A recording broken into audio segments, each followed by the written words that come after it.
আমার ছেলের সফলতার ব্যাপারে আমি ভাগ আসা ভালো করতেছি, ইনশাল্লাহ বিজয়ী হবে। সুষ্ঠু ভোটের ব্যাপারে কোনো সংশয় বা সংশয় আছে কিনা? এখন পর্যন্ত দেখছি না, ভালো পরিবেশ আছে। কত বছর পর আজকে ভোট দিলেন? কত সালে? 17 বছর, 17 না 18 না, সরি আমি ছিলাম না দেশে, সেই জন্য আমারটা অনেক বছর পর।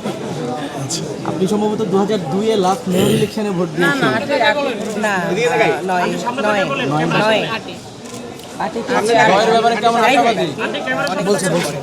আজকে ভোটের পরিবেশ এখন পর্যন্ত ভালো লাগছে। আমি কোনো কিছু মানে আমার কাছে মনে হচ্ছে সব ভালো হচ্ছে।